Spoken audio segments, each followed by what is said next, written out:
We can begin now.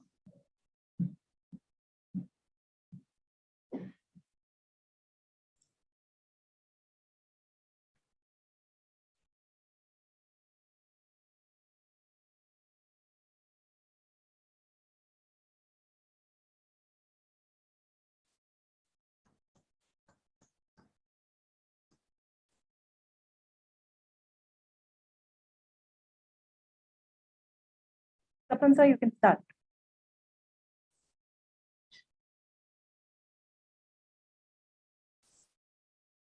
Yeah, can you hear me?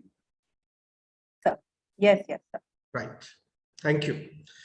Good afternoon, ladies and gentlemen. This is Dr. Tapan Kumar Nayak, Dean Academics at Jaipur School of Business. Welcome you all to the fourth episode of EdFriday, Session 2 of Scoonews on a very, very pertinent topic called data and science, data and decisions. Before we begin, I take this as a great opportunity to introduce Jaipur School of Business, which is approved by AICTE, Ministry of Education, Government of India. It was established in the year 2008 by a noted philanthropist, industrialist, Dr. Rajaram Jaipuria. Jaipur School of Business is one of the leading business schools in Northern India and is a flagship institute of Jaipur's group of management institutions. I would also like to introduce STAR, the Samarthya Teachers Training Academy of Research, is promoted by the Auden Technical Services Private Limited in collaboration with Jaipur School of Business. It has set up top performing educational institutions in all verticals from KG to PG.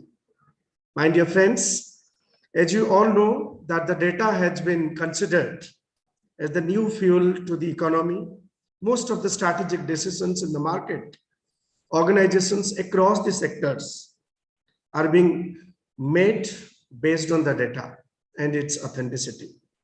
As you all know, that the data-driven decision-making has been considered as the most effective decisions, and this could be possible through using facts, matrices, and data to guide strategic business decisions that align with organizational goals, objectives, and the initiatives. Further, the data-driven decision-making is the practice of using insights derived from data to make better decisions. This in turn provides the businesses with the capabilities to generate real-time insights and predictions to optimize their performances. With the similar line of thought, these days, we're often talking about concepts like data analytics, big data analytics, predictive analytics, etc., which are being used as the quite effective ways of analyzing the data and take the decisions. Ladies and gentlemen, with this, today we have two powerful panel discussions on board where we are elated to have eminent personalities from the education sector. The first one will be focusing on the topic, is personalized learning possible and practical? For this, we have a highly learned panel members on board, including Ms. Madhur Gupta, the panel chair. She is the principal, Genesis Global School, Noida. Mr. Apu De, senior principal, Mayer. Mr. Kultaz Babar, principal, Millennium School, Batala. Mr. Nakir Raja, principal, Nobel School, Kolar. And Dr. Preeti Sirmal, principal, Bilabal High International School, Baroda. And in the second panel discussion, we'll be focusing on human interpretation of data, an important part of future curriculum. For this, we also have on board Dr. Gurmeet Bindra. She will be the panel chair. She is the principal of Delhi College, Indore. Ms. Abhilasa Singh, principal, Shining Star International School, Abu Dhabi. Mr. Harshit Bansal, director, Abhinav Group of Schools. Ms. Rohini Aima, vice chairperson, Jammu Sanskriti School. And Mr. Rohit Dua, managing director, Little Flowers Group Schools, Delhi. I am elated to welcome the first panelist on board today now, and taking this as my pride to introduce the panel chair, Ms. Madhur Gupta. Ms. Madhur Gupta is an MSc in Zoology and B.Ed from Delhi University. She comes with more than 20 years of varied experience and has been associated with Genesis Global School, Noida since its inception. Great. That needs a huge round of applause from everyone present here. She has taught biology in all the three curriculums, CBSE, ICSE, IB, for many years, and has been deputed as head examiner biology for CBSE and IBDP. To remain abreast of the latest educational trends and challenges, she endeavors to attend various workshops for her professional growth. She has been actively involved in curriculum development, pedagogical approaches, and publications of science books for CBSE. Her previous assignments at GGS have been head of the department Sciences, head middle CBSE, and vice principal. Having gained extensive academic administrative experiences through a journey with different roles and responsibilities, she remains passionate about the teaching and continues to teach biology in senior classes. Besides this, her love for nature is evident as she enjoys spending time with plants and experiments new ways of gardening during her free time. So with this, I would request Ms. Madhur Gupta ji to take up the session to introduce the eminent panel members and to continue with the first panel discussion on the topic, which is personalized learning possible and practical. Over to you, Madhur ji. Thank you so much. Thank you so much, Dr. Nayak. Such a warm welcome and an introduction. A very good afternoon to one and all present here. And I would really give a warm welcome in this sunny afternoon to each one of you who are present here. And it's a real pleasure to be part of today's thought-provoking discourse, and along with the esteemed panelists who are there and gracing the occasion. To begin with, Sir has already introduced, so I don't need to introduce myself. So if we see educators, they have been on task for decades, just figuring out, can we expect students of age to learn the same way, at the same pace? We know that learning process is not linear. Every child is different and they learn differently. So how do we customize it? How do we design the pedagogies? What could be the best learning outcomes? How can we ensure that there is a lifelong learning happening? The competencies are being developed. There emerged an approach, which we call it as personalized learning. It is not something new, the concept which has come up. Only thing is, it has become a little more popular in last few years with so many things that has happened. One of it, which everybody knows about it, is pandemic, and is now being promoted as a key learning approach to prepare young minds for the demand of 21st century, where we emphasize a lot on 21st century skills. Is personalized learning possible? How practical it is? So going forward on this topic of discussion, I would now take it forward to my esteemed panelists who are present here, if they could introduce themselves and share their understanding as perspective of what personalized learning is. To begin with, I invite Dr. Preeti Shrimal.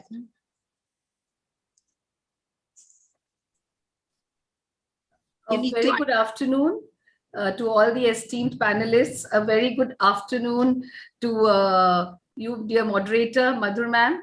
And yes, of course, it's a pleasure to be here on this platform.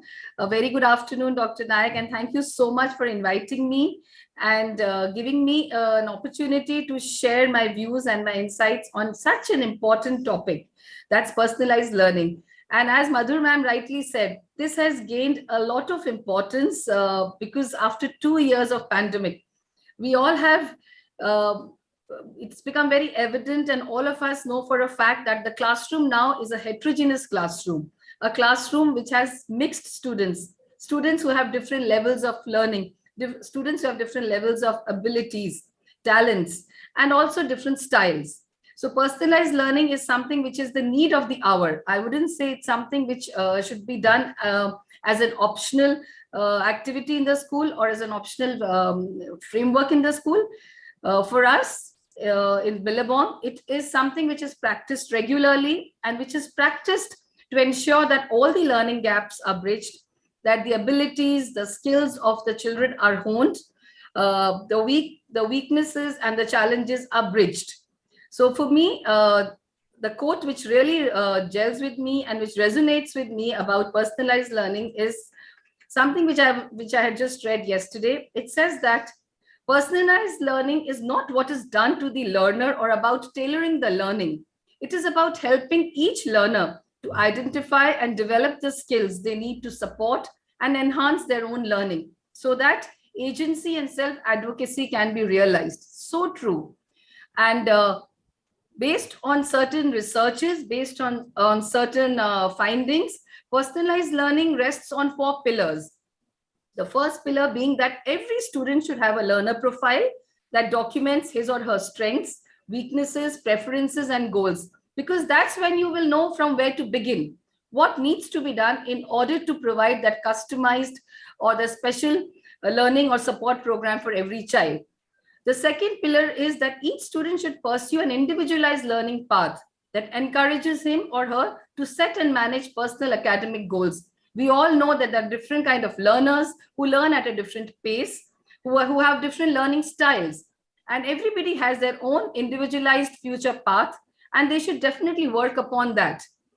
The third pillar being that students should follow a competency-based progression that focuses on their ability to demonstrate the mastery of a topic and not just be seated in a class. This is so very important because in a classroom of 20 to 30 students, we realize that everybody is at a completely different level, but all of them need to be brought to the minimum learning objective level. So for this, we need to have a competency-based assessment, a competency-based tracking system, and then of course, a learning system, which is aligned to the needs of every child in the class. The fourth pillar is, of course, very important to create a learning environment which is flexible and which is structured so that all the needs of every child is met. And we need to have teachers trained enough to be able to carry this entire program to create a culture of learning in the school so that the different learning styles are followed in the class. We do not have the one-size-fits-all approach, which of course has become really redundant in today's day and time. So we need to craft and design new solutions, new dimensions, so that every child is able to achieve his or her talent, potential, and reach the goals and become future ready. So I would just like to end with the situation which is there in every classroom.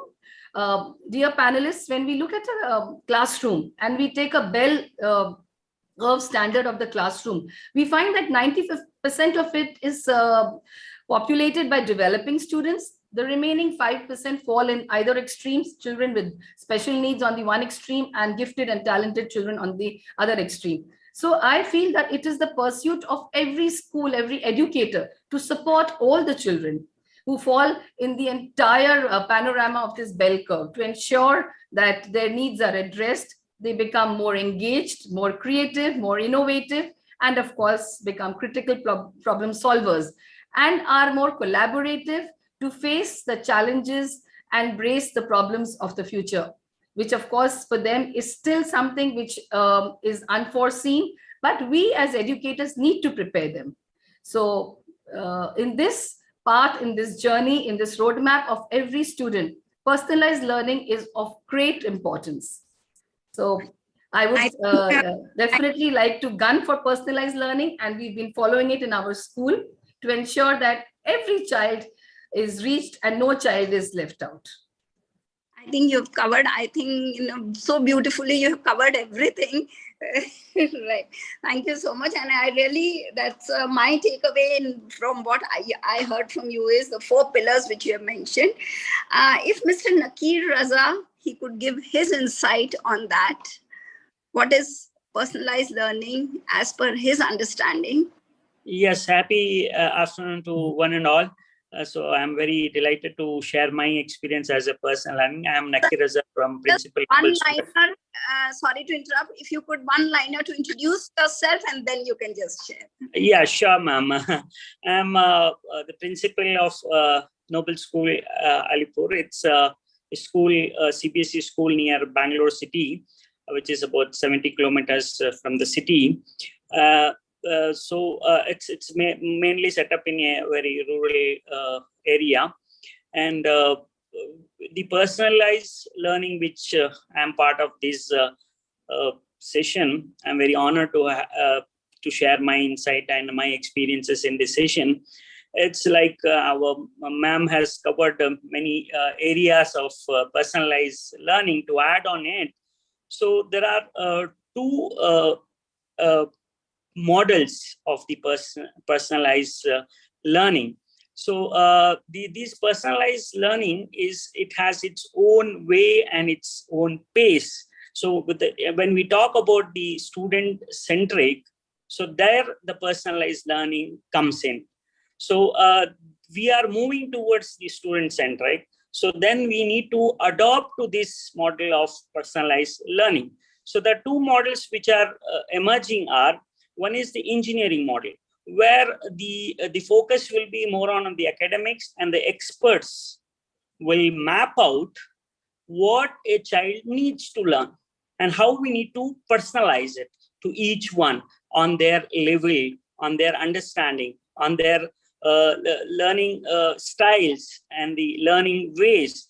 And the second model could be the progressive model, where the project-based learning comes in, where the usage of the digital data comes in. So the digital data, what we see in like in the marketing, it has been very well used by these marketing portals like Amazon, Flipkart, or all such. So when we search something, we get similar advertisements or recommendations on that area. So similarly, this using the digital data will help the learner. So what style or which way he could adopt to his learning style or learning ways. For example, English teachers come and ask a student, so which part of the language do you like, whether it is grammar or it is reading or writing or such things. So a student says, no, I like commerce or like science. So that way we can, the language can be accommodated to its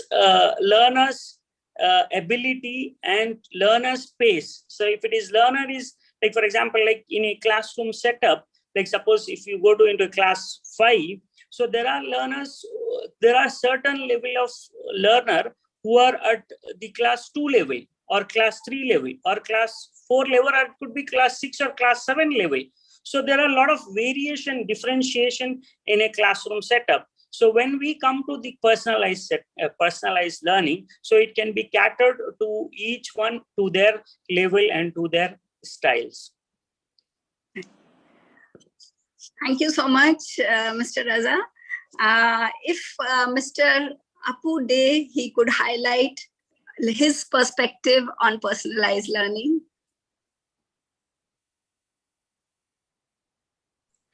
Thank you, ma'am. Yeah. My warm greetings to all the panelists and attendees. I, Apu De, Senior Principal, Myers MIT Vishwashanti Gurukul, Pandharpur, Maharashtra, would like to extend my sincere thanks to Mr. Nayak and his team of School News for giving me this opportunity to interact with the eminent educators in this platform. Coming to the topic, yes, I definitely vouch for it. As per my perspective, learning is not possible without personalized learning. A learner has to connect in his own way to learn something new. A personalized learning is need of the hour. As we all know, today all learners have to learn and develop certain skills, that is 21st century skills, to collaborate, to analyze, and think critically, and have a problem-solving attitude. And moreover, we all know every student is unique and they have different learners' profile.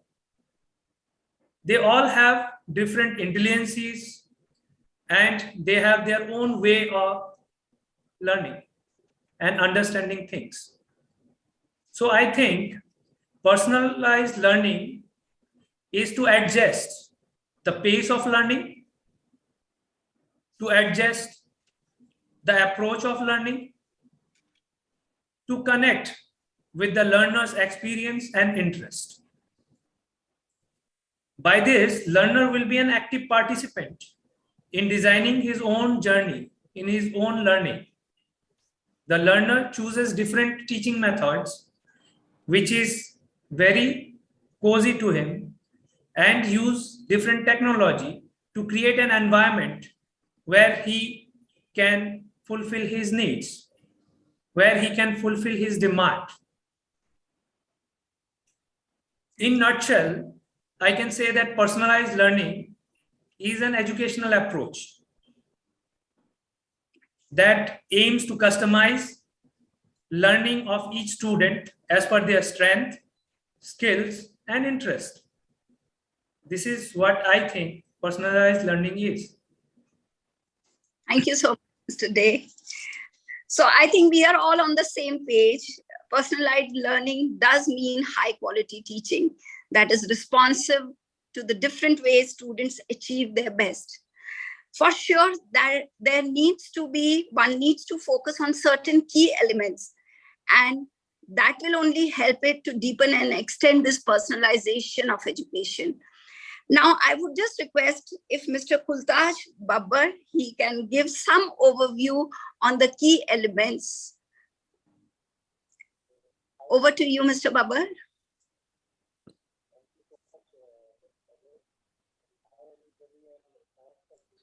Mr. Babbar, can you please unmute yourself? Your voice is not coming.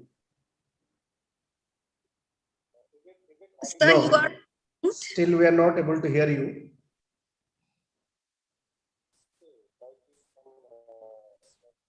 Can you please check your audio? I mean, you can mute and unmute.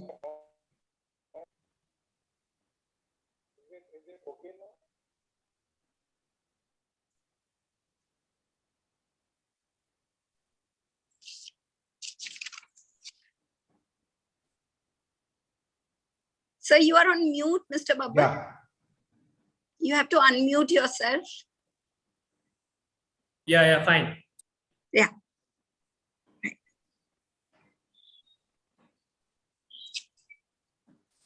But we Yes. can't hear you. Sorry.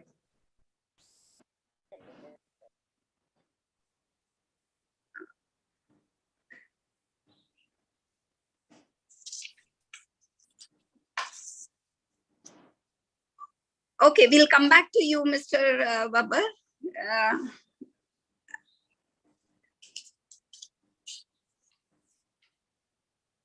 Okay, moving next then. If anybody could just talk about some of the key elements, though in nutshell, all the three speakers have mentioned some of the elements of it, but if anything to add on to that. Am I audible now? Am I audible now? I'm leaving it open now to all the three. It is a promising idea, and it is like a emerging method of learning. So where and it is like the boom of this digital like edtech companies. So many edtech companies have come, and these like human tutoring, or with the app emergence of so many apps and the softwares and the learning management system. So this is taking little bit of attention in Indian educational system, and it has to, because our system more or less is being based on the industrial era. So now we are emerging, and the children who are in kindergarten, they are going to create their own jobs. There'll be no existing jobs. So when you have a personal gadgets or personal area, personal things, so they can also create their own jobs. So there we need to have personalized learning. In future, it will emerge as the main area, ma'am. Okay, so if just if you could, yes, we are agreeing to it. Obviously, Am I audible now, Miss Madhu? Yes, you Am are I audible. Okay, fine. So like regarding personalized learning, I would like to quote Bertrand Russell. He was a British philosopher and he worked in philosophy, mathematics and logic. So he wrote once, to understand the actual world as it is, not as we should wish it to be, is the beginning of wisdom. So, you know, these thoughts, if we consider for the days after the pandemic, so they are worth remembering, because when we plan and evaluate our instructional practices, including personal learning, so these words count. So means this involves more of intrinsic motivation. So like if we are talking about personal learning, so this personal learning, you know, a child should be intrinsically motivated, to learn the concepts and the subjects which he can correlate from the class to the walls outside the school. So it is what I feel personalized learning is. And secondly, we as teachers should engage students in such a manner, like it's an engagement. An engagement is not about baiting a hook. It's about helping students find their spark and make their own fire. So if we as teachers and leaders, if we have these qualities, we can just spark the child's mind, ignite the child minds. I think the personal learning, whatever concepts, what NEP 2020 says about, the SDG, that, what do you call it, social responsibility a school should fulfill. So this personal learning is quite a good tool in our hands where we can fulfill the social responsibility as well. Right. Thank you so much. Just if in bullets, since we have talked quite a bit about personalized learning, if Mr. Raza, if you could just in bullet points mention about the beneficiary impact of personalized learning.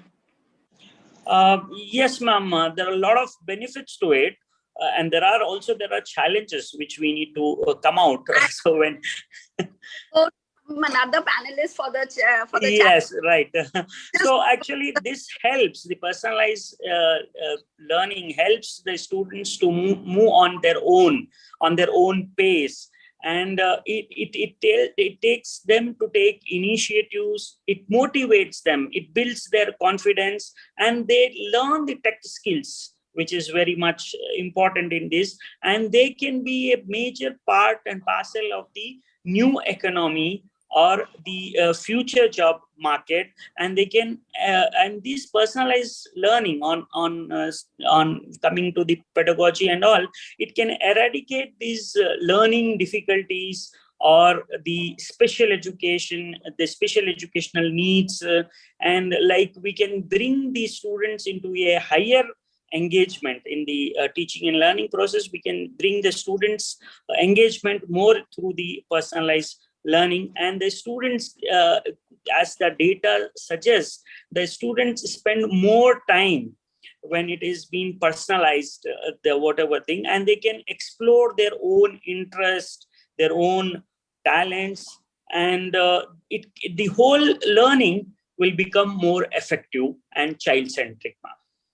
You just mentioned one thing, we can move in a direction to eradicate the special education learning disabilities. So is there a possibility that these two, personalized learning and the special education needs, can be merged, or they are two different things?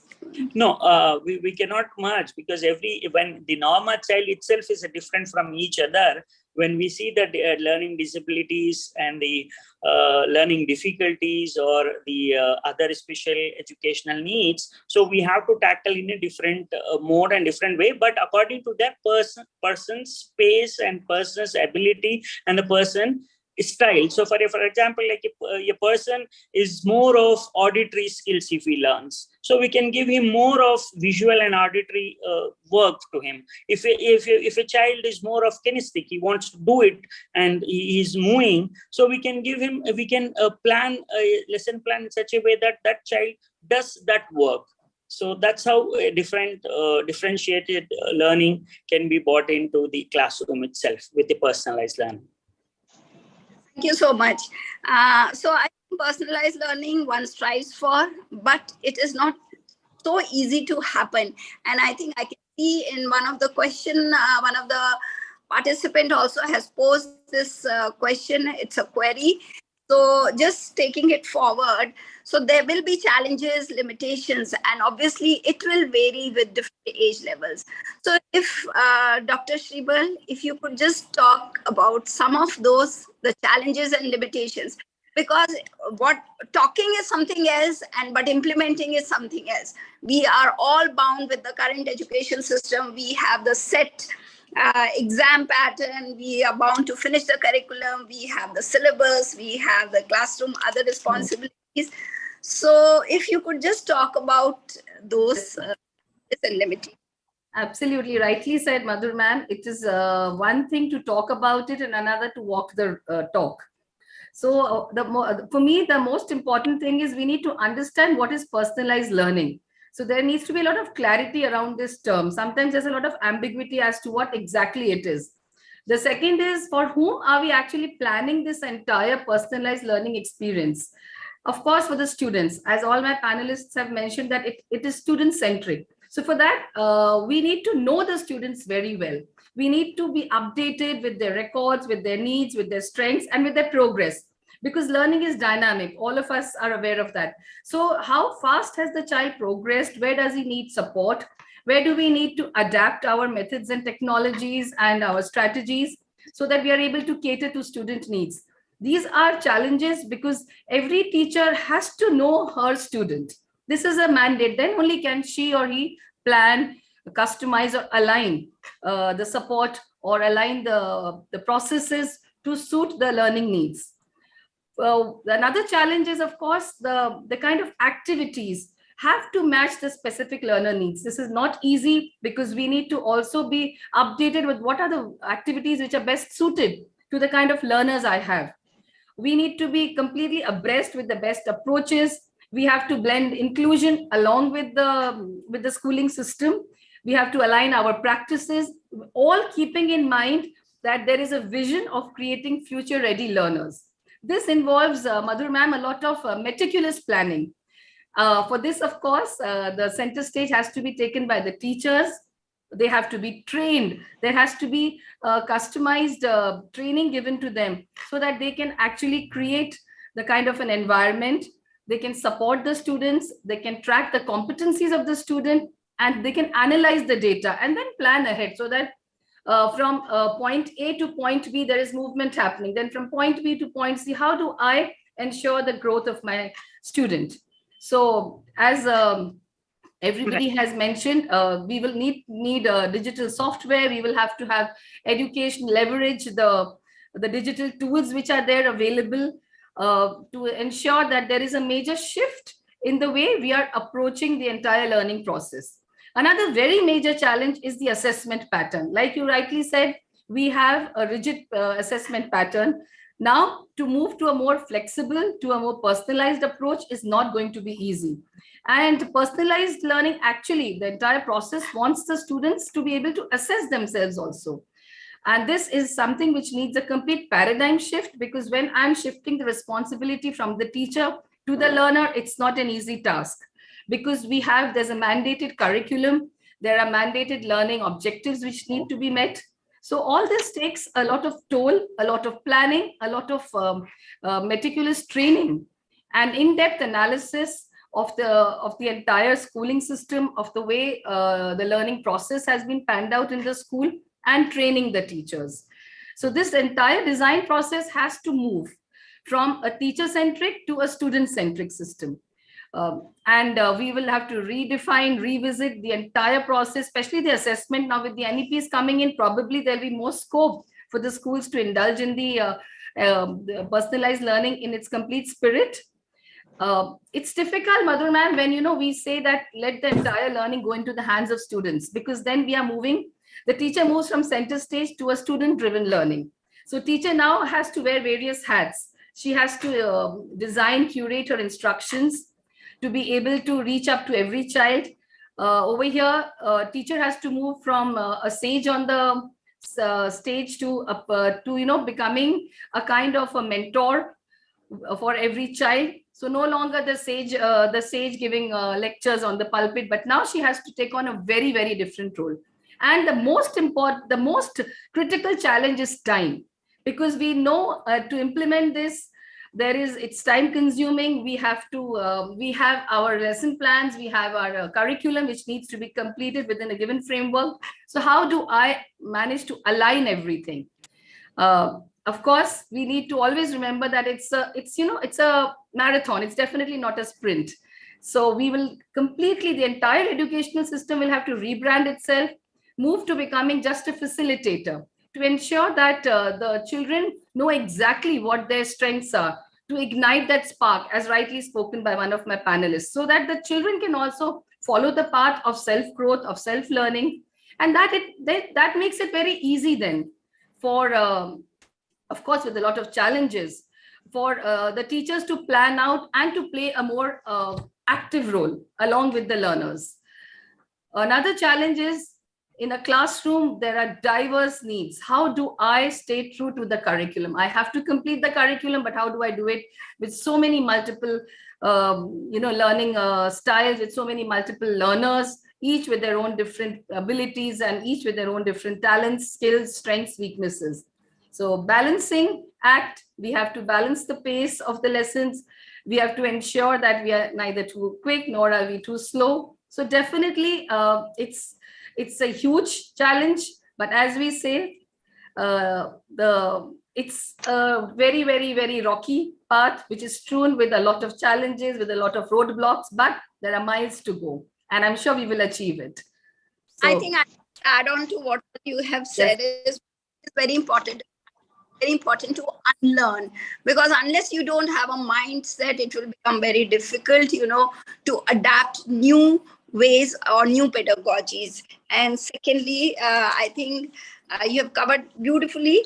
Now just moving to the next part of it, I think, so we do agree that there is a way, and very much is, if we want to look for the strategies, there are ways to look for strategies.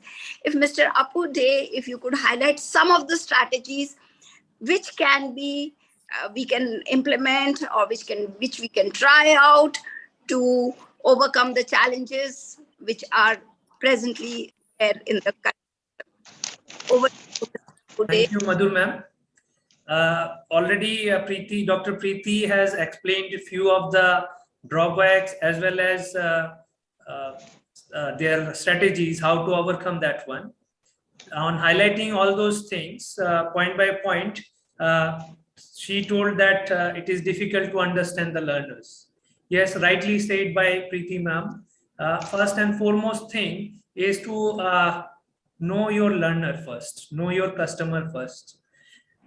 We need to train our teachers to assess students' profile, to understand the students first and customize their experience accordingly. While I'm saying that we have to understand the student first, one has to understand the student's profile. One has to make students' profile according to their interest, strength, weaknesses, their hobbies, their goals, objectives, and their progress. So according to that, we have to make individual learners' profile, and we have to train teachers is the first and foremost strategy which I can suggest, so that we know our students first. Second and foremost thing, what I think, as rightly said by Dr. Preeti about the activities, it is very difficult to choose the right activity which hits the students, which motivates them, and we can understand the learning outcome. So to line up that one, you have to be very particular in choosing the activities. And while choosing the activities, one has to take help of the students' interest, or let the students be part of planning. They should help the teachers, or teachers should help the students in making their learning, plan. So how they want to learn, in what technology they want to use, what activity they want to follow. Let the student decide. That will make a student an active learner, and he will be interested in the learning because he himself has decided about the activity and the you can say technology, what you want to follow. Third is being part of the planning of their own learning will make them more, you can say, involved in terms of content, in terms of processes, in terms of product. By content, I means the concept and skills a student need to learn. So let the students adapt their content based on what a student knows, and from or teacher can help the by seeing the readiness of the student. What is his formative stage of the student? By processes, I mean the ways in which the content will be taught. So allow the student to choose the activities or the method he want to go through, whether it is lecture method or you want to go through a module, video, or whatever, or he want to be a project based, whatever he want to choose, let him choose. Allow to choose his content using flexible structure based on his readiness and interest. Right. So Allow him. Sorry to interrupt. Keeping the time also in my mind, I think whatever you have just mentioned, I think three key things what I could gather till now is a lot of flexibility is required, and if we can have a reflection when we are talking in terms of students' profile, so reflection will give us an overview of what are the strengths of the students and the limitations that will help us in designing the curriculum and taking it forward. And of course, if they are part of it, it gives the ownership to the student, they get empowered, right? So I think still that question is still in my mind, but is it possible? Is it practicable? Or we are able to do it 100%, or there are just few elements of personalization which we are able to put into our day-to-day teaching? So this is something which one needs to think about it. So just I'm moving to Mr. Babar. If you have any kind of any success stories or anything which is practiced in your school, which could be a personalized learning. And along with that, if you could just share one takeaway of today's session. Yeah, sure. Thank you so much. Personalized learning, as far as I'm concerned, I've been practicing it since 5 years in the schools I've worked. So, the key elements, I'll in a nutshell, I'll sum up. Key elements of personalized learning is, one is giving autonomy to a child. The number 2 is self-efficacy. Number 3 is relatedness. And number 4 is relevance.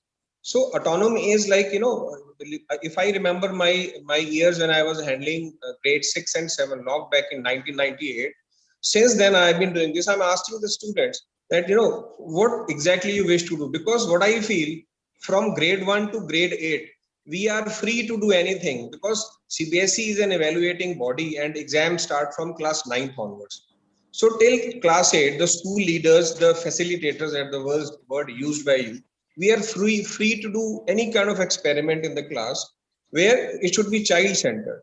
And when we look into these 4 elements of the key points of personalized learning, I think everyone should agree we have been doing this since years. If I look back at my schooling, my teachers, we had all those field trips, right? We had all those SUPW work, SUPW, that's socially useful, productive work.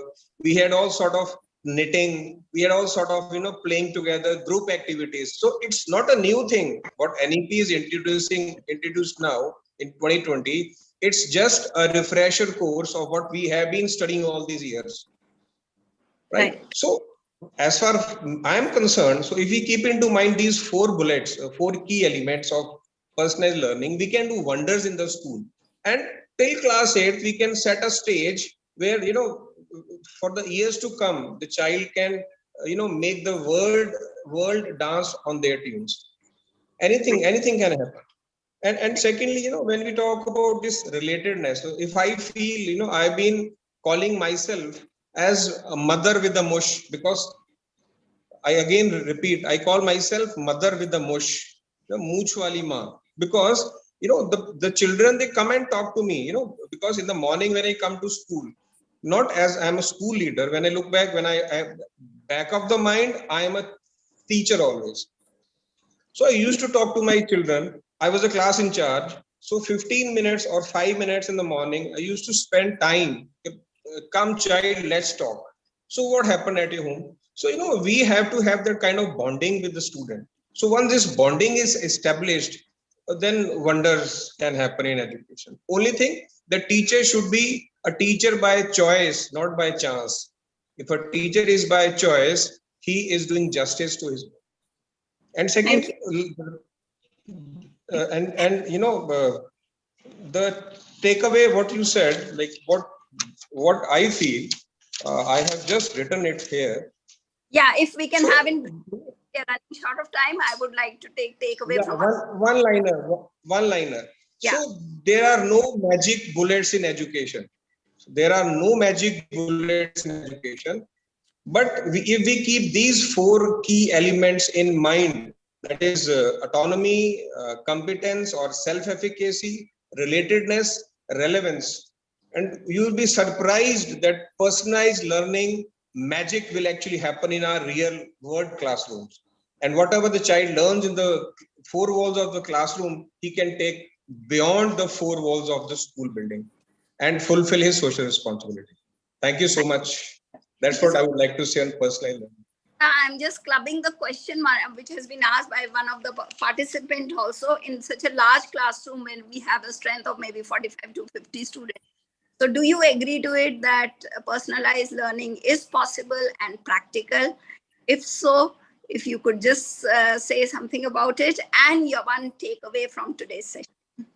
If it can be very brief. Right. Thank you. Over to you. This question is for me or some other panelist? Yeah. Yes. In the 40 students classroom, it is quite possible, not in a complete sense, but to hybrid way, in a mixed way, with a traditional and some aspect. Just I'll give you in a minute. I'll conclude with an example. Like CBSE has launched 100-day reading campaign. Right, and there was like class-wise activities we supposed to do, but some student in a class are not able to do the activities of their level. So what we could do is you take the lower classes activity to them. For example, you have a reading books in your class, so you keep 5 types of different levels of reading books in the class. Like for example, class 2 books, class 3 books, class 4 books, class 5 books in class 6. So a student who is weak, he can be personalized with the class 2 books, and who is a very fluent, he can be personalized with a class 8 book. Right. So this reading is just a live example which I gave. So to the takeaway, we can see that there are more benefits of personalized learning than the challenges. So we need to start somewhere. We need a very hybrid model, not in a complete model, because there is challenges of technology and the digital, which is not very much available to every child. So we have to have in a hybrid model. We can start it with whatever possible. A very good point, sir. You have added hybrid model. I think rather than aiming 100%, we should always take what we call it as baby steps. Right? Yes. Over to Mr. Day. One of the question I'm adding of one of the participants' question also, where lies the role of a textbook in digital era? So when we are talking of personalized learning, if you could just answer that, and one takeaway from today's session, if it could be very brief. I think this time is nearly over. Right, over to you. Thank you, ma'am. So to answer the panelists or the attendees, the textbook is, you can say, is our goal, or it is the objective, which is designed in the form of textbook, which will follow. But the path, the pace, we can determine by the personalized learning. And that is a guide which will help you. You don't have to follow the textbook altogether. You can choose your own processes. You can regulate the pace of the students' learning. And by this, we can go for this personalized learning. So my takeaway from this personalized learning is it is an educational approach that aims to customize the learning for each student based on their strength, needs, skills, and interest. That is how we can reach to the personalized learning of each student. Thank you so much, Mr. Dev.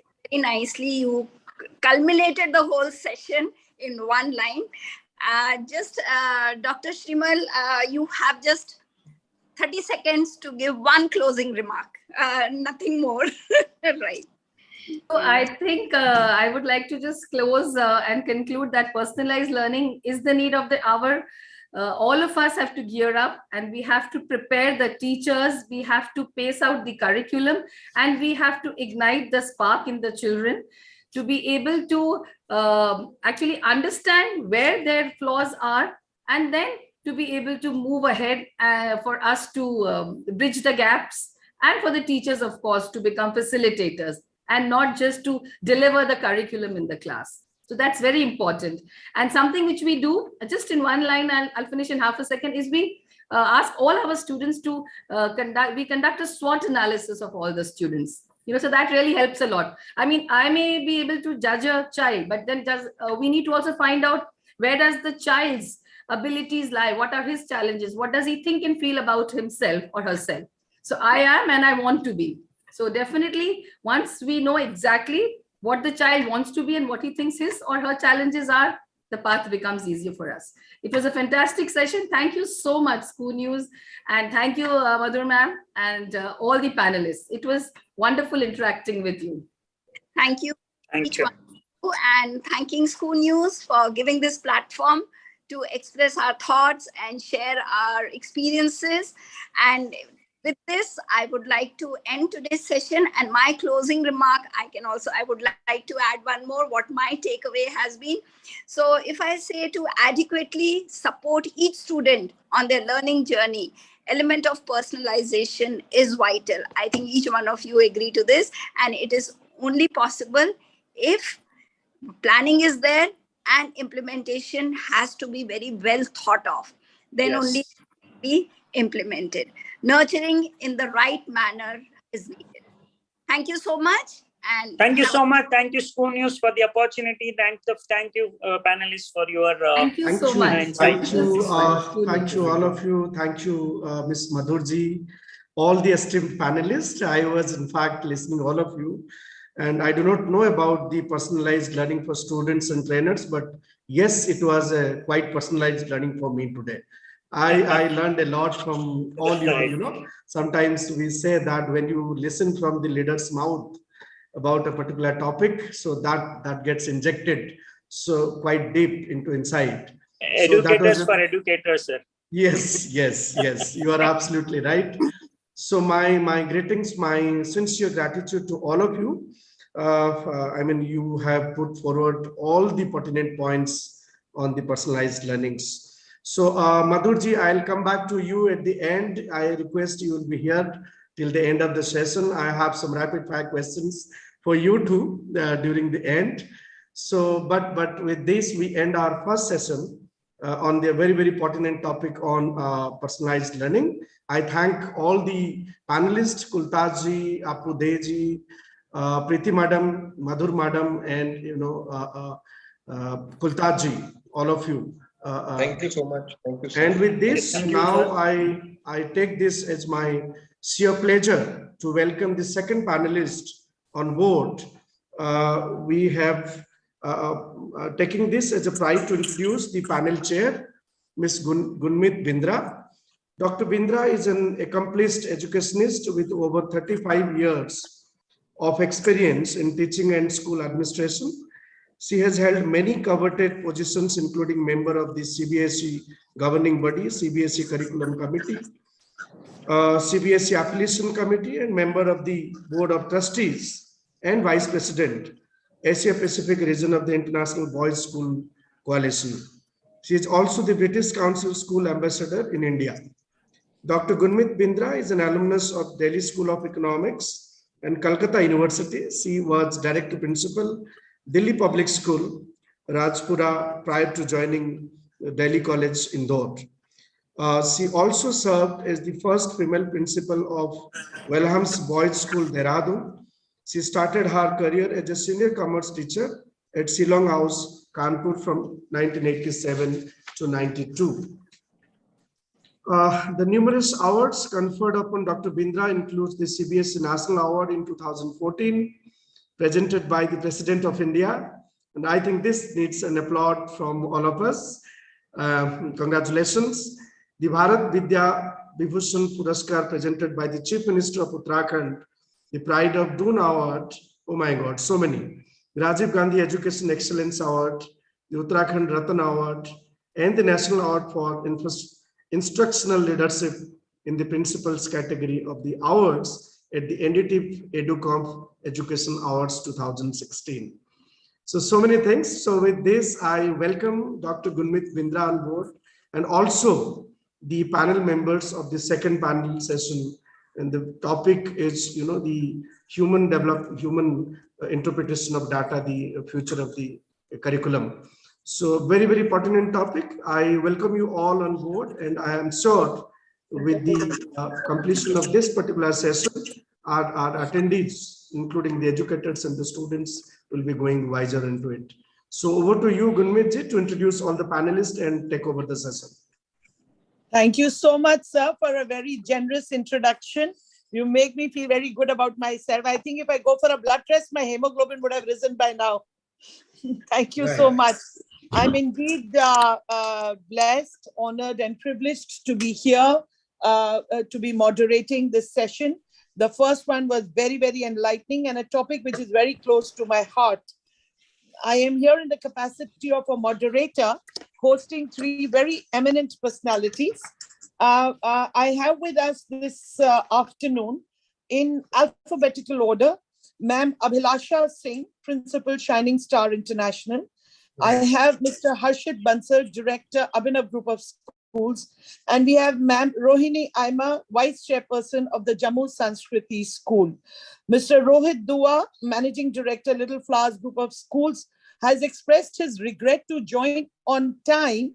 I'm taking his regret as not regret to join, but I'm regret as join on time, because we will continue with the session with the hope that if his schedule permits, if his commitment that has spilled over permits, he just might be able to join us. But for now, a very warm welcome to my three panelists who are there with us here. I have the pleasure of introducing them to you. Ma'am Abhilasha's introduction is something that I really, really relate to. I have gone a little off the camera because I am using my phone to read Ma'am Abhilasha's introduction. Just give me a minute. Just give me half a minute, please. Actually, I was on a very erratic network and I've changed my place to be here. So thank you for bearing with me. So ma'am, Abhilasha is working as a principal at the Shining Star International School in Abu Dhabi. She is an MIE expert with Microsoft. She is UAE ambassador and lead facilitator for Climate Action Project 2020. As head of the institution, she drives change and sets a growth mindset among staff and students through a visionary plan. So important for any leader. She's trained in international inspection skills. She's also the country ambassador for T4 education. She represents Dubai as an ambassador for SDGs for children. She is a national level handball and basketball player. Ma'am, personally, I feel a principal who has a sports background is head and shoulders above those who don't. My apologies if anyone is feeling offended, but I honestly believe that a sports background, not just for principals, for anyone, does give them an edge over the non-sports people. And it's never too late. So if any of us have not tried our hand at sports, it's never too late. I think maybe we can start any sport, any game, anything that matches our interest, aptitude, health, age, whatever. Ma'am Abhilasha has also done a certificate course from the Harvard School of Education in leading change, leading schools, and leading people.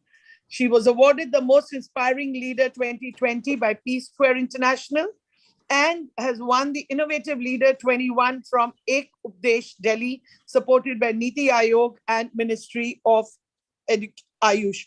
So very, very warm welcome to you, ma'am. We are indeed privileged and blessed to have you with us this afternoon. Thank you so much, ma'am. Pleasure is mine. Thank you so much. Thank you. We also have with us Mr. Harshit Bansal. Mr. Harshit Bansal is the MD of the Abhinav Juniors. He's the director of the Abhinav Group of Schools, president of the Delhi chapter of Early Childhood Association of India. Now, that gives us a very wide range of the background of the panelists. So I'm looking forward to some very interesting, diverse thoughts on the topic. Mr. Bansal believes in transdisciplinary approach to education, something that is so important in today's day and age. Thank you, sir, for joining us this afternoon. We are indeed privileged and humbled. Thank you, ma'am. Pleasure is all mine. Thank you. Our third panelist is Ma'am Rohini Aima, with over 37 years of experience in the education sector. She is the founder, principal, cum vice chairperson of the Jammu Sanskriti School at Jammu. The school is focused on experiential learning, and most of the curriculum is covered through innovative projects and practices. She has led various institutions and excelled in areas as diverse as management initiatives, administration, quality assurance, training, and development of teachers. She believes in working for the well-being of the society at large. She in a short span of 8 years, the school that she is with has made an entry into the prestigious Education World School Rating, where the school has been ranked #1 in Jammu and Kashmir in the 2021 rankings. Lots of congratulations, ma'am. Ma'am's other achievements include the following. She's been an active member of world-renowned NGO Theosophical Order of Service, the Indian chapter. She's member of the Rashtriya Samata Swatantra Manch. She's received the most promising upcoming CBSE school in J&K in 2015, Mahila Shakti Shiromani Gold Award 2016, one of the 100 best principals in the country 2016, again by AKS, and the Shikshak Shri Award 2017 from Samata Swatantra Manch. I mean, that's a long list of awards, ma'am. Thank you very much for joining us. Thank you so much, ma'am. Thanks. Thank you so much. Welcome to the panel. Honored to be here. All right. Now, I want to begin by talking about the general theme of the discussion today. So the general theme of the discussion, the key word is VUCA. In our introduction, sir talked about data analysis and role of data analysis, how understanding data is important. But I want to read out to you something. Let's talk about the VUCA world first, and then maybe talk about the data with reference to the VUCA world. Now, I have something that I'm reading out straight from a research paper which says, since the turn of the century, the chaotic, turbulent, and rapidly changing environments in which we live have become the new normal.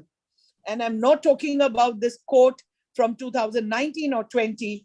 I'm talking about this quote from 2013. So if it's 2013, but I'm sure if we go back to 2000, 1913, 1813, they will still talk about the turbulent, chaotic, and changing environment. Why then are we talking so much about this VUCA world, where we are talking about mortality, we are talking about uncertainty, we are talking about complexity, and we are talking about ambiguity? Just to set the context, when we talk of volatility, we talk about VUCA as an acronym, but let's spend 30 seconds to talk about the different aspects of this VUCA world. So when we talk about something being volatile, we are talking about the nature, speed, volume, magnitude, and dynamics of it being volatile. When we talk about uncertainty, we talk about the lack of predictability of issues. When we talk of complexity, we talk about the confounding of issues, because these issues can be chaotic, can be conflicting, can be complementing. And we talk about ambiguity, we talk about haziness, where the real meaning is hidden. When we talk about all of these, we also talk about the black swans. 9/11 was a black swan, and there have been many black swans in history. As context setting, we've just gone through a black swan, the pandemic. Now, we all understand data and human interpretation of data in all fields. May I ask the panelists to give their opening remarks on human interpretation of data vis-a-vis the VUCA world, because the key issues or the larger theme of this second season of this EdFridays is, how can you help students succeed? How can we make learning spaces more engaging? And how can educators work together?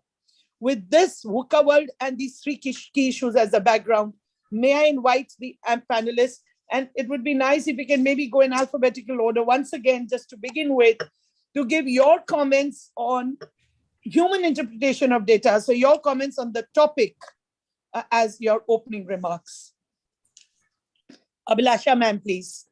Thank you so much, ma'am. And first and foremost, let me thank Scoonews for this wonderful opportunity to be part of this August panel. And at the same time, a wonderful opportunity to learn from each other. So I was also listening to the first part of the session, and in fact, it connects very well with what we are going to talk about. Now, sticking to the question that you have raised, and also like setting the context of today's session, the VUCA world that we have seen, the importance of human interpretation of data, amazingly, I'll start with that how it is important that we teach adaptability and accommodation to our children, because it is this adaptability and accommodation, in fact, adaptability to the changing environment, that leads to the success of that individual. So that's how the resilience, the grit, and all that we spoke about during the 2 years of pandemic, that those children, the schools who were able to adapt to the change, to this sudden disruption, and also change gears smoothly to move into the online learning, have done very well. And then, of course, there were schools where the availability of devices and the internet and all that posed a challenge, where the children we had, where there was a lot of loss of learning that has been registered. And then moving on to that, how the data interpretation has also helped us in smooth sailing during this time. So, for some data is just numbers. But personally for me, data has a face. Data is probably Ishal Fatima in grade 5, who is doing very well in reading, but not so very well in math. And we'll deep dive into the reasons why. Or it could be Hilal, who requires help in all the subjects. So it is this data which has a face and a name. And this interpretation of analyzing that data helps in students' achievements. And then connecting it to the previous session of making learning personalized. Definitely the data helps in a big way to personalizing learning for our learners. I leave it at that, and we'll take this conversation forward. Thank you, ma'am. Thank you so much. May I now invite Mr. Harshit Bansal for his opening remarks on the topic. Mr. Harshit Bansal, please. Good afternoon, everyone, and much thanks to Scoonews to have us all on the panel today. Thanks to Gunmeet ma'am for a resounding introduction of all our panelists. And now I would like to say that Abhilasha ma'am has not left us any scope to add to this opening remark of hers. She has combined the previous panel inclusion. She's talked about what we are going to talk about after this now. So data interpretation, the VUCA world, this is all in all coming into play to make the child the 21st century learner so that he can excel with the skills that we as school educators and school leaders do not know we have to impart in the child, because we are also not sure that what future holds for us 10 years down the lane, a decade down the lane, what technology the child is going to face. So us as educators, us as leaders, the main challenge that we face against ourselves is how to prepare the child for what uncertain future that he is going to face down the line. So VUCA world and the interpretation of data into the ambiguous results that we are going to produce is what is going to help us to make the child excel in his or her particular fields. So I think we'll deliberate this more on the topic in the later part of the conversation. Thank you. Thank you, sir. May I now invite Ma'am Aima to please give her opening remarks on the topic. Ma'am Aima, please. Yeah, good evening. First of all, thanks to Scoonews for providing me this platform to share my thoughts about today's topic. As ma'am, you have already said that we are living in VUCA world, but yes, the importance of interpretation of data is not going to go away. Rather, the combination of people, as we all say, and the data working together.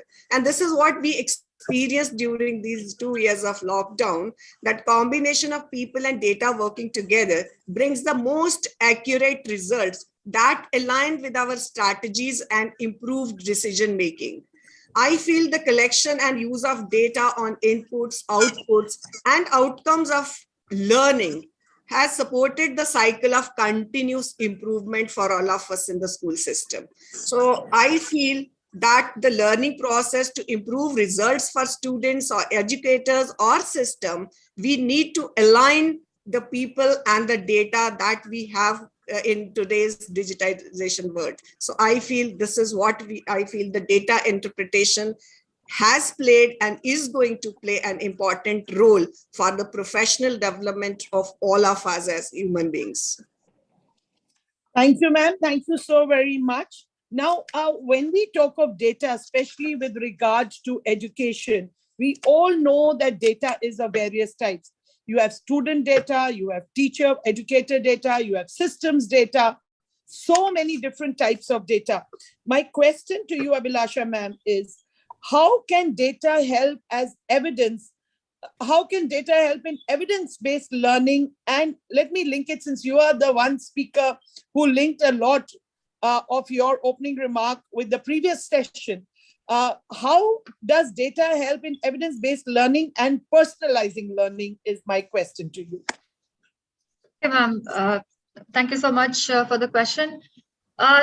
Evidence-based learning is based on the students' achievements, and also, like, you know, being if the schools are data driven, then they rely on data to get answers for the questions that the data might be posing. And probably when we analyze it and we deep dive into the data, it also throws us a lot of insight into just keeping academics in focus at the moment. So how the school is doing and what is going well, and even better if kind of questions. So therefore, for teachers, it's important that the data be analyzed, and then that the analysis of the data will throw light into how well the child is doing and where the child requires help. And that information then goes into personalizing that lesson plan or the personalizing learning for that child or for the students of this class, grouping them into the different abilities, or having a focus group, or even one-to-one session with the child. So, you know, that's where the data helps the teacher in helping her personalizing the learning for the child, bringing how the child will learn. Now, for example, if we are looking at if the schools are taking CAT4, so the CAT4 is a cognitive ability test, and CAT4 helps the the teachers, even like the reports are are for everyone. So for parents, for teachers, for management. So for management level, that evidence gives information about how well the schools are doing, which teacher is doing better than the other, which classes are doing better than the other, and which is the group which requires help. In fact, CAT4 also helps to throw light on the identification of students. So there could be some students which have not been identified by the teacher for whatever reason, but CAT4 results then helps the teacher to know and even identify the special needs students. So that data then helps the teacher to plan the lessons, support the child in where the support is required. Also, later on, data triangulation, like say you've got CAT4, then you've got your internal assessments. So there again, if you analyze these two data, it will also help us to understand that perhaps the child is doing well, but the CAT4 the result is not good, or the CAT4 result shows the child in that A band, but the class result, the internal assessments are not good. So that means that the child has the ability, but the teacher has not identified it. And therefore, now that we have that data, that child can be pushed to achieve results greater than what the child is doing at the moment. So, these are, and then of course is the triangulation of the entire data of the international benchmark if the schools are doing. So that helps the schools to improve students' achievement, improve results. And that data analysis is done at various levels for grade 10, for board students, for internal. I mean, it's up to schools how they drive data or how they use data in the school. Similarly, and then that evidence that is kept for supporting the evidence that is stored or is used to support and in support or for supporting the child, all that becomes part of the evidence to then later look back. And also from management level, that if we are analyzing, if we are for teachers appraisal or for teachers observation, all that information that goes back and forth between the teacher, between the teachers, between the principal and the head of the department. So what is working well and even better if. So this is just one part of data that I've spoken about, and there are different datas in the school that you can analyze. There's starting the school with the attendance, and the attendance data in fact tells you every day what is the absent percentage of the school, and if it is below the required expected level and accepted level, then you get into again the conversation with the class teacher and the parents that students have to attend school when the school is on. And what are the repercussions of the school, and why is the child absent in the first place? So this is just one part of the data dialogue. Thank you, ma'am. Thank you so very much. Taking a clue from what you said, ma'am, may I ask you, because ma'am is talking about collection of data and interpretation of data and all of that, why do you think people will always remain the deciding factor in data interpretation? See, at the moment, we can rely on technology. You can feed data into systems, and there's artificial intelligence enabled software which will throw up the required results, the desired results, and also give us, and it also helps the schools to save time. It helps, it saves man hours, that many man hours. But then, the human interpretation will always be central to deriving, because the data is numbers, as I said before, but it is what we want from data. So on the other side of the screen, on the other side of the sheets, there's always human eyes looking at the data and the questions that are being asked. So the human interpretation of data, the humans will always be required to interpret data. Ma'am Rohini Aima, if I ask you the same question, why do you think people will always remain the deciding factor in data interpretation? Yes, ma'am, very well said by our previous panelist, Bhilasha ma'am. See, data is there, and today's world when everything is techno savvy and all of us are using technology to create data, and number of bytes of data is available with each and every one. But how to use that data, unless we as humans, we put in our brains there to analyze that, unless that data is analyzed as the need of our own organization. It is different to different organizations. So whatever data is there, it remains as a soft copy or it remains into the systems unless the human intervention, which analyzes the data for the betterment of their own use in the organization, whether they have to develop certain strategies. Take the example of schools. If we do not use the data of patterns or trends, what have been going on in school situations earlier, we need to analyze, and that analysis can be done only by human intervention. When the humans, they connect and they analyze the data that we have, we cannot progress further because data becomes useless unless and until it is analyzed. That's why I said human connect everywhere. Whether you say human connect with the students and human connect with the data, it is very, very important. Thank you very much. If I can add, Ms. Rohini, the schools, a lot of schools are data rich and analysis poor. So that's where what you're saying is very right, that, what we analyze, what we derive out of the data, definitely it is that human interpretation of that data is extremely important. Absolutely. Absolutely. Thank you very much. Mr. Bansal, I ask you something almost related to this, which says, what benefits do you think the cohort of human interpretation and data analytics plays altogether?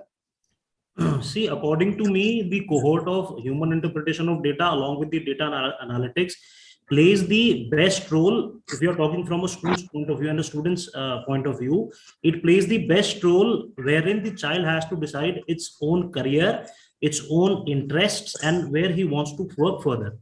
Nowadays, it is a very common scenario that we see that most of the children are employed in the corporate sector. And the happiness quantum over there has gone down. Year by year, it is going down and down. And the main reason which I comprehend out of this is that the child is not doing what he is happy to do so. So if at the school level itself, we are able to interpret using DMIT or NLP technologies that these are the very areas of interest where the child is comfortable in working, where the child can use his own skill set up to his 100% potential. At that point, I think that the data analytics and the human interpretation comes into play, and using that, we can create a happiness quantum that can match the international levels of Indian students as well. So this is my take on the where data interpretation and data analytics comes into play to work together. Thank you very much, Mr. Bansal. Who would think that anyone talking about data would talk about a happiness quotient? Because happiness quotient is also a number, and data is all numbers. Yes. Thank you for bringing in that very beautiful happiness quotient aspect to such a, at the cost of hurting the feelings of data analysts, to such a dry kind of a thing. Data in itself is very dry. It suddenly comes to life when it has that human connect, the term that Ma'am Aima used, when it has that human interpretation and face and name, a term that Abhilasha Ma'am used, and the happiness quotient aspect. Because ultimately, whether we are talking of curriculum, whether we are talking of student achievements, or whether we are talking of success in processes or leadership, it all comes down to happiness, to the happiness quotient. Let me now ask you, as leaders, for your happiness, amongst the plethora of data, I mean, we are inundated with data all the time. As a leader, as a head of the institution, or like Mr. Bansal, head of a number of institutions, what is your favorite data that you peep into? There could be anything, and all data is important. One day you would be looking at student achievement, another day you would be looking at staff performance, yet another day you would be looking at student attendance, like Abhilasha Ma'am said. On another day, you would be looking at the leave record of a particular staff member when you're doing appraisals. Mr. Bansal, when he's looking after the group of institutions, he may be looking at financials, and allocation of funds also is equally important. We as leaders do it for one school, you would do it for many schools. So in addition to all that I've said that Aima Ma'am and Abhilasha Ma'am would be doing, even as a director, maybe you're comparing one school with the other in terms of their performances and academics or sports or whatever. When we make comparisons, it's important that we do apple to apple comparisons and not apple to orange comparisons. My question to all of you is, for your happiness for the day, what data is your personal favorite? What data do you look into? So anyone can, I'm not going in alphabetical order. Can I take this one at first? Can I take Yes, this one at Mr. first, ma'am? Bansal. Yes, So please. if I have to classify the different data and I have to look at one particular data that gives me the quantum of happiness, would be the attendance data. There are Okay. two basic reasons for this. This gives me two basic insights. If the child is regular into the school, point number one inside that, it gives me the parent is involved with the child. And point number two, the health and sanitation of the child is up to mark. So both of the things add to both of the happiness. First of all, my happiness that the teacher is there in the classroom and he or she has the ample number of students to teach. And secondly, I have my students coming into the school. They only come into the school if they are happy. If they are not happy, in the morning, they're going to have stomach aches, they're going to have leg pain, they're going to have ankle breaks, they're going to have multiple kind of excuses they'll make to miss the school. But if the attendance quantum is up to the mark, it solves a lot of quantums that we look at on daily basis. Excellent. Thank you so much. Aima ma'am or Abhilasha ma'am, whoever would like to go next. Yes, ma'am. So I would like to stress upon two important things. One is student ownership. I think the students, when they become and they understand and they are involved in creating their own curriculum, day-to-day basis, what is required as per their professional aspirations. If they are able to give the inputs, they are able to have the ownership of their own study routines and involve in content developing also for their own curriculum. I think that's going to be the biggest achievement as per the aspiration of the students. And second, that is important to me is mentoring will become the most important thing for us as educators or us as teachers, because there is ocean of knowledge present in today's world. But when the students are able to identify their aspiration, they have the ownership of their own understanding, creating their own content, then we as educators remain as facilitator, or you can say the mentors for them to guide which way and how to succeed what they aspire to be. So these are two important things for me. Thank you, ma'am. It's indeed heartening to see that educators today value student engagement, and that is the overarching theme on how to make our curriculum and learning spaces engaging for educators and learners. Now, I'll come back to you right now. This question is again back to you, ma'am, that when you talk of student engagement and mentoring, what kind of data do you think will facilitate you in understanding your journey from where you start? I mean, I'm sure you're already in the middle of it or way ahead of the halfway, or maybe towards on the other end of the spectrum. So for student mentorship, for student engagement and involvement in curriculum designing and identifying their own aspirations, what kind of data, ma'am, do you think would be beneficial? Yes, ma'am. I'll talk about my own personal experiences in our school. See, of course, the data of the previous years, it gets involved into it. Over the years, we do understand the children who were, taking the help of teachers, or for whom teachers are besides them all the time to guide them so that they just pass their class. So that is one set of students. But there are students whom the teachers are going to give them some task, and there are a group of students who really work together. They collaborate with each other. They come out with the ideas. They implement that ideas. They come out with the results by analyzing those results. So then we see and we frame their success, how and where they are reaching to, whether they have been able to accomplish the work or the project that the teachers have been giving.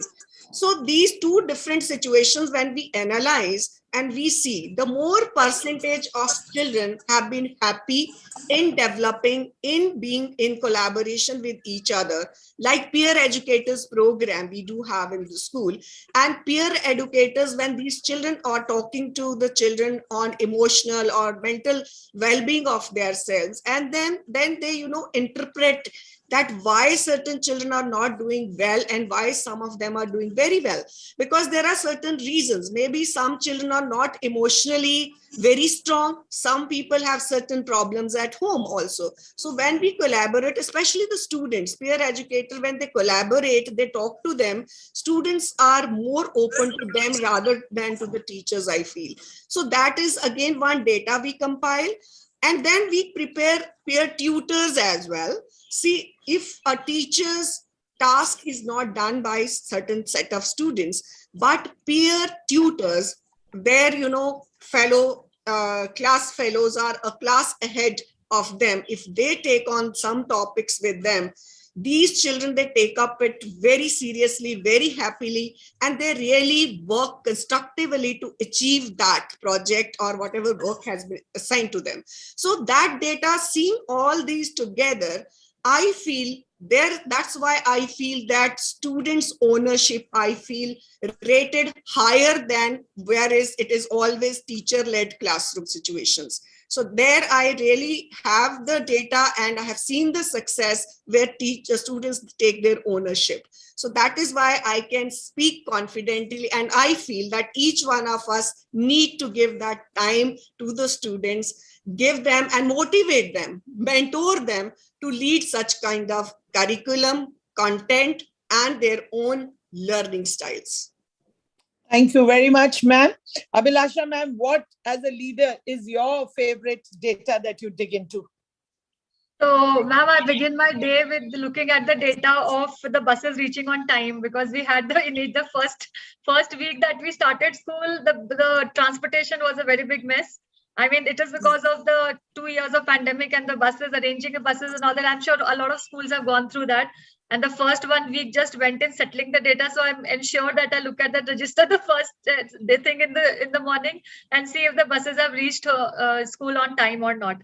And then, of course, I look into two things over here. In fact, I'm going to talk about the personal happiness as well. So one is, of course, we look at the attendance and teachers who mark the attendance on time and the percentage of absenteeism in the school, and teachers who are present, how many teachers have taken leave, because substitution again is a big headache. And also teachers taking leave also is a bit of a concern.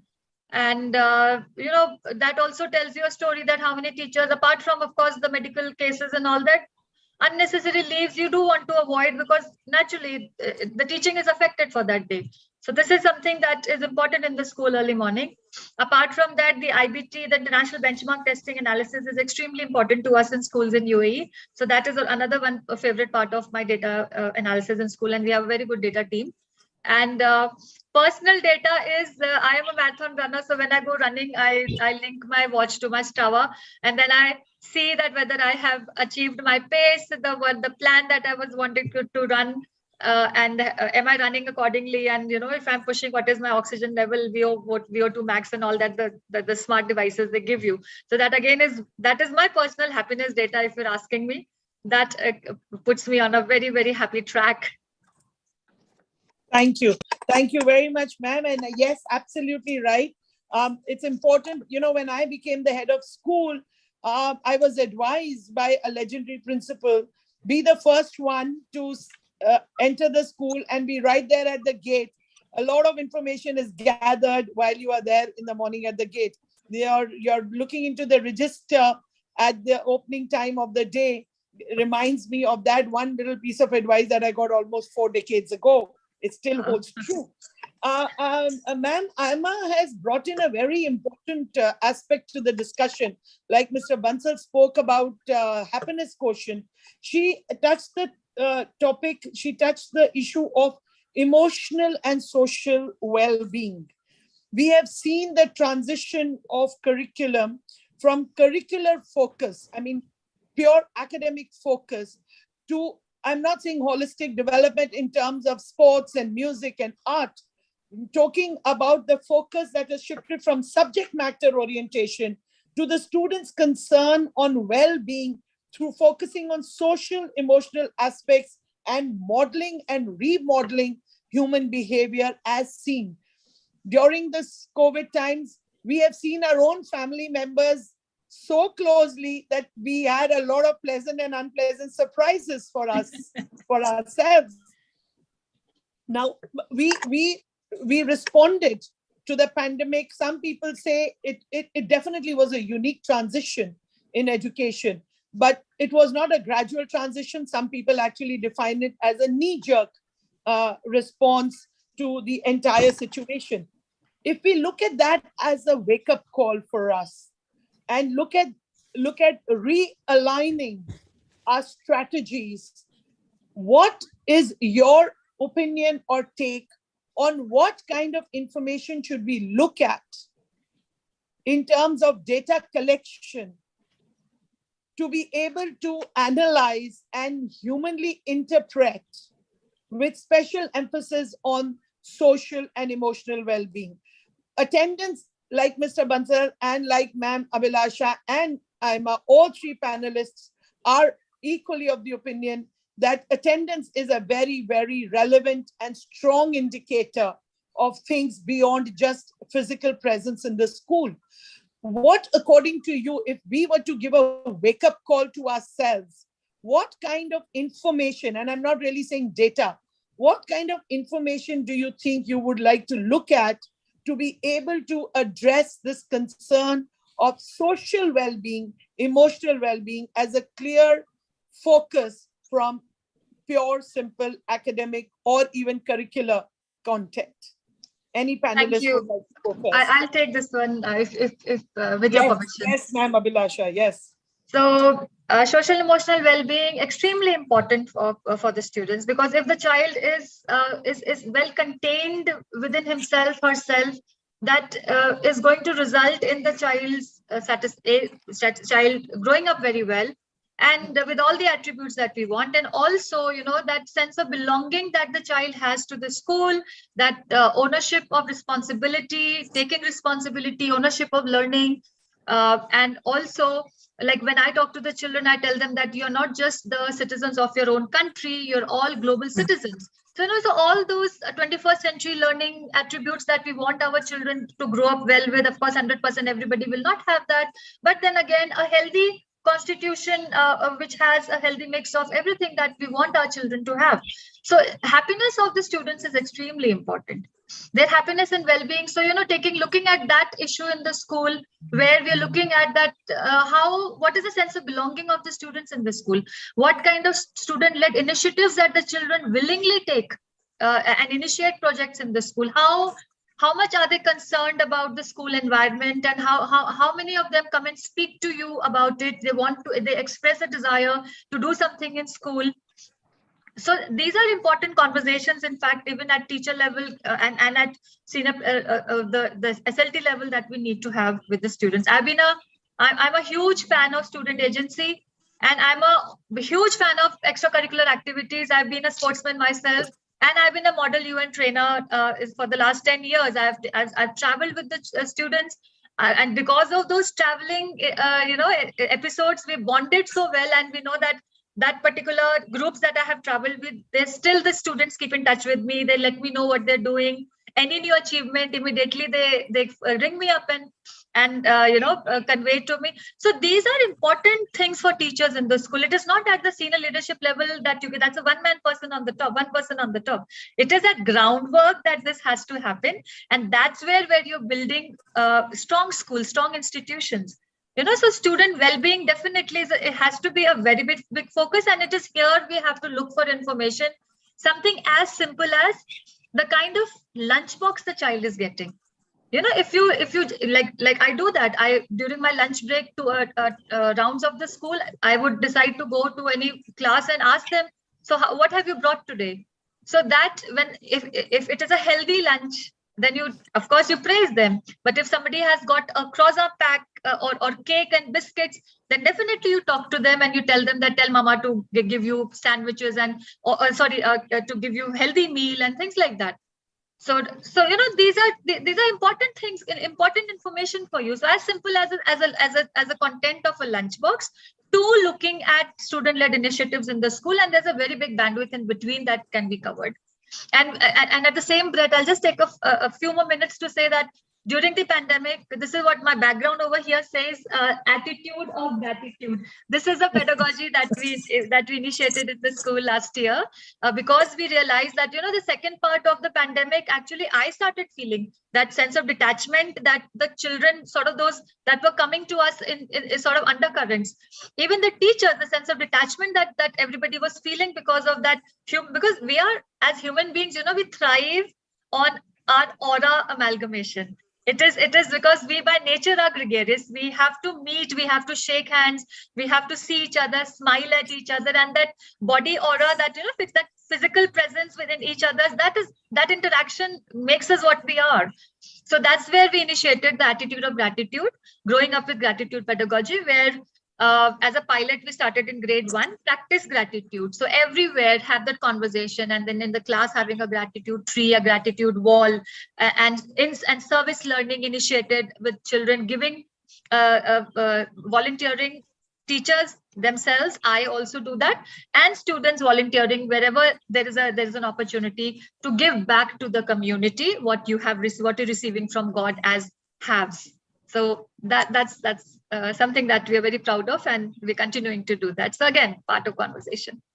Thank you very much, Mr. Bansal. Since you spoke about the happiness quotient, any comments on happiness quotient and its link with social emotional well-being and its link with data? So coming on the point of social and emotional well-being, I will take this excerpt from the previous panel that happened. One of the fellow panelists shared a very beautiful quotation that the teacher should be by choice, not by chance. So as educators, I think all of us are going to agree with this, that the major problem that we find is finding the right teachers that want to be teachers by choice, not by chance. So I think if we are able to cater to this problem, the happiness question, the emotional well-being of the child, the social well-being of the child are up to an extent catered by the teacher itself in the classroom. Because the teacher is not only present in the classroom just to deliver the ABCs and 1, 2, 3s of maths and English, but she is the role model of the child. The problem doesn't lie in finding the solution. The problem lies in identifying the problem first of all. So if the teacher is equipped enough, if she's a teacher by choice, not by chance, she'll be able to identify that problem first.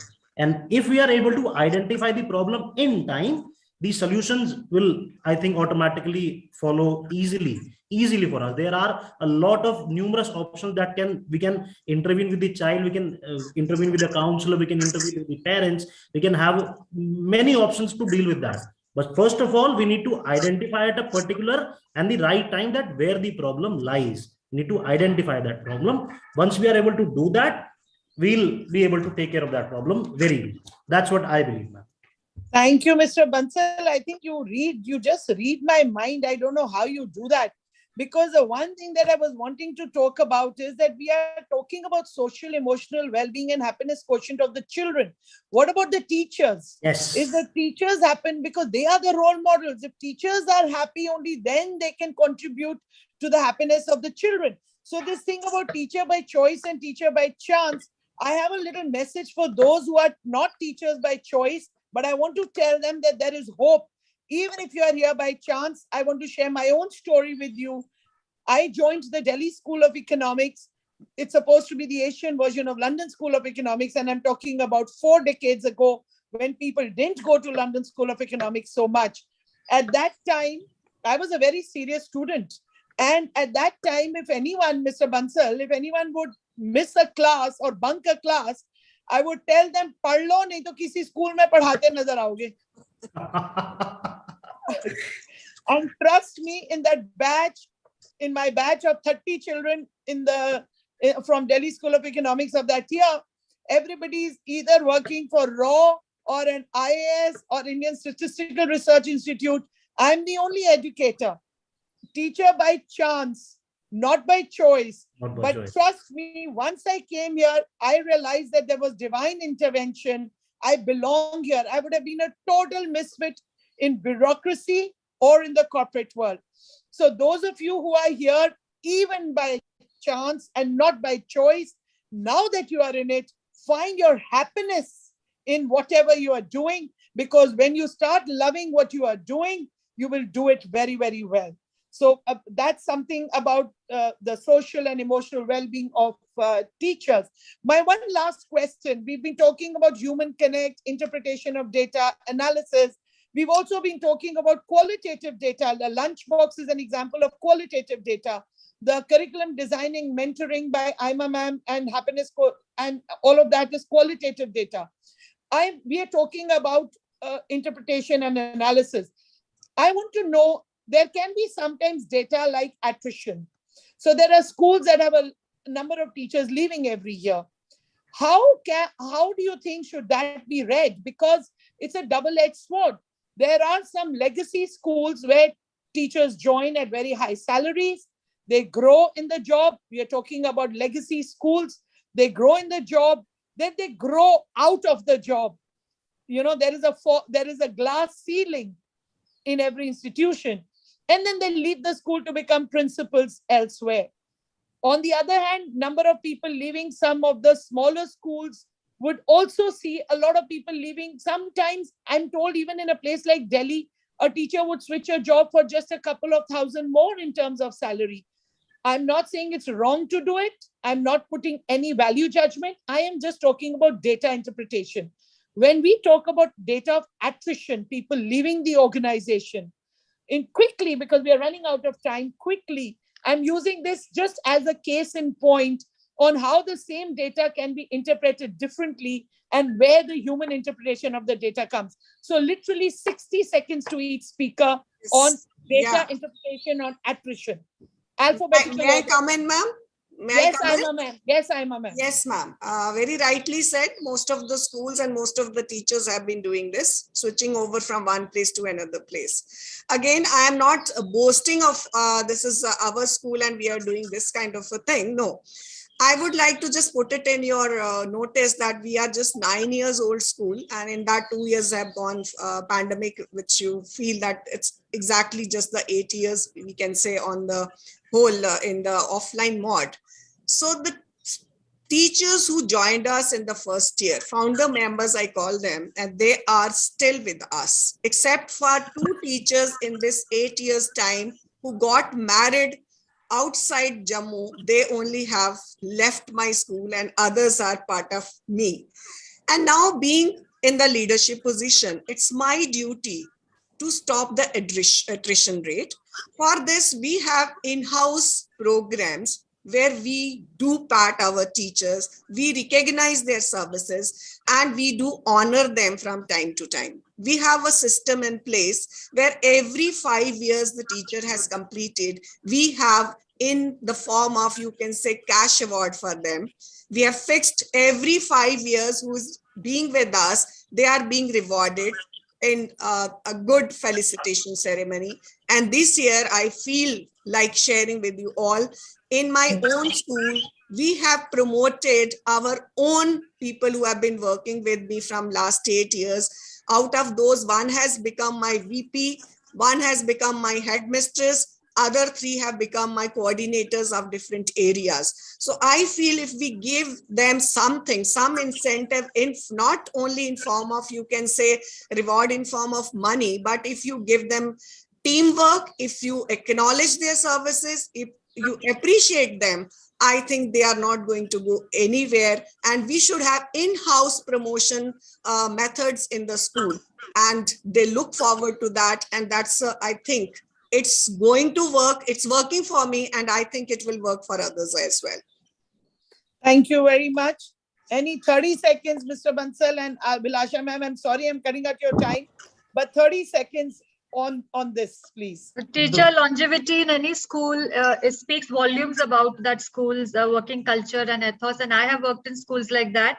And I know that how it could be a stressful environment work-wise, but then because there are people at the upper end of the school who look after you, that you give yourself complete commitment of yourself to that institution. I've been a teacher like that, and I try to keep that in mind for the present school also. And like Ms. Rohini said, we also have similar procedures of internal succession plan for the teachers' growth, and we look at the when we also had that same problem recently of high attrition, and then we looked at our data, we spoke to the teachers personally. We also we do conduct an employment engagement survey every year. In fact, twice a year we do that, and we look at the data and we look at the responses, and then wherever the concerns which are in our hand, something that is in my hand and something that I have to take to the management, but we are all together to see that teacher well-being and teacher support. Like I'm a T4 ambassador, and that learning also goes into the school, that support the teacher with resources,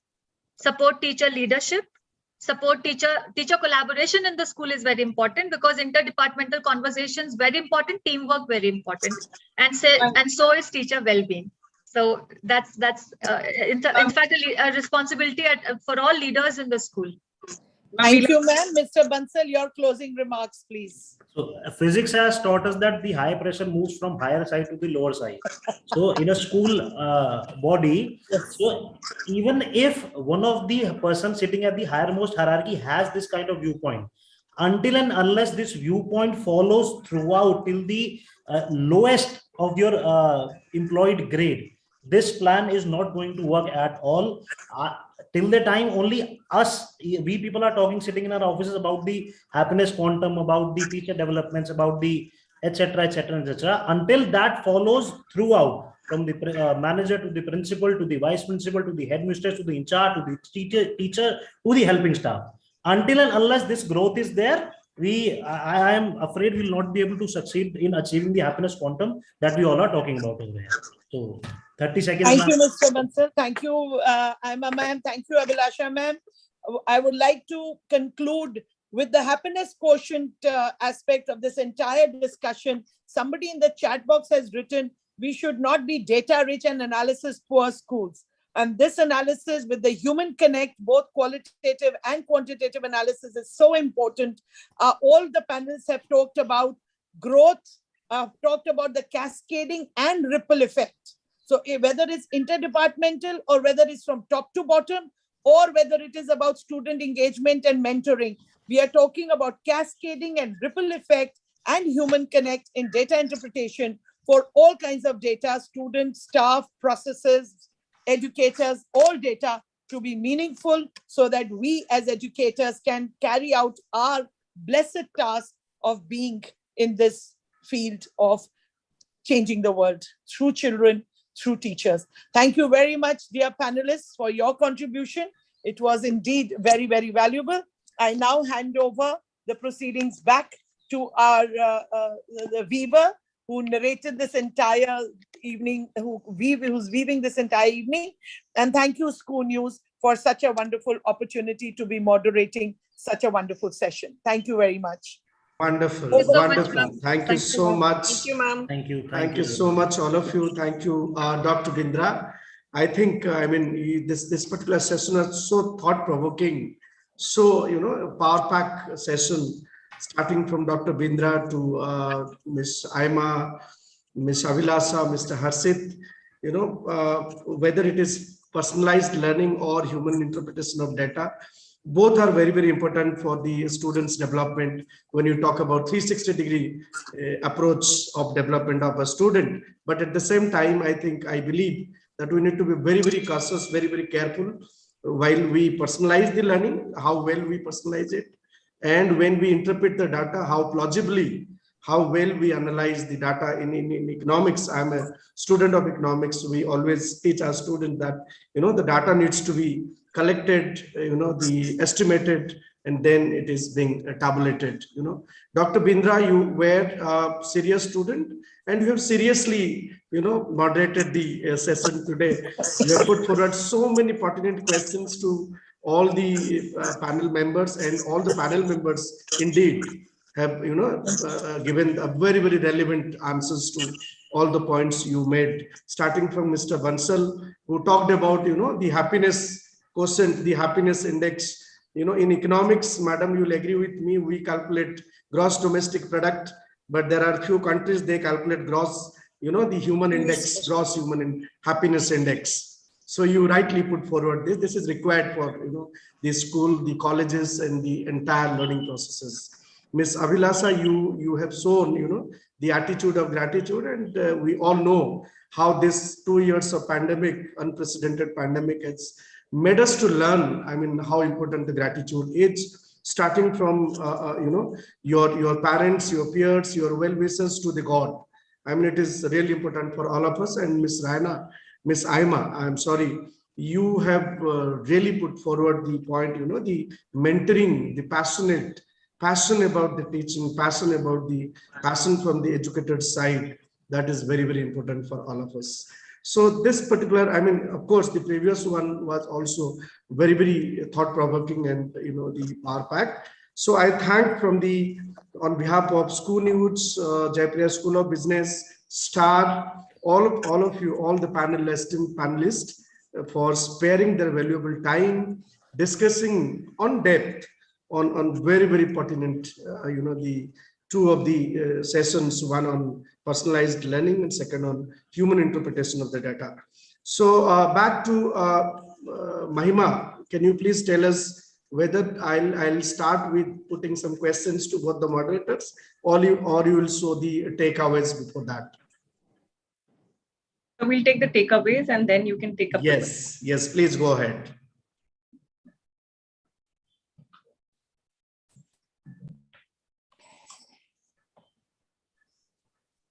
Okay, for the benefit of all the, the attendees, we have the takeaways. One, the individual learning, student-centric, customized and tailor-made, driven by passion, interest and aspiration of the students.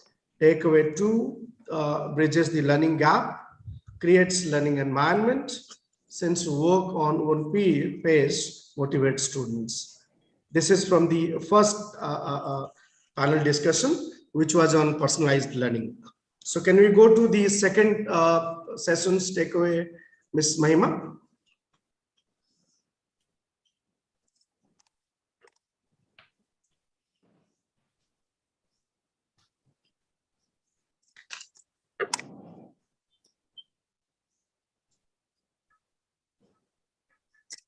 Mahima ma'am, do you want me to read the takeaways in the meantime? I think this is going to be fantastic, ma'am. I mean, listening from your mouth is really going to help us. So basically, the takeaways from our session was, number one, that data has a face and a name. So the human connect aspect, then combination of data collection and human interface aligns with our strategies for outcomes. CAT4 and triangulation of data can be used immensely for evidence-based learning and student achievements. Human connect is a key word in energy aspect of data analysis. Happiness quotient is seen as a declining trend, and using the right technology and data interpretation can help us to address this issue. Some of the personal favorites of the panelists in terms of data that they look at is the attendance data, is data in terms of student achievements and results, and data that gives something like even reaching on time and the buses data. Qualitative and quantitative data are equally important, and cascading and ripple effect is important to make sure that there is whole school growth. The schools, I wind up with someone from the chat box, schools should not be data rich and analysis poor. Wonderful, wonderful. So nice of you, madam, for reading out your own takeaways. So with this, madam, since you are here with me, I have 3 very quick questions to you, Dr. Bindra. You can take it as a rapid fire question. I'll not give you not more than 10 seconds each. So my first questions to you, how do you relate to human development in teaching? How do you, sorry? How do you relate human development in teaching? I would say human development is staff and student development.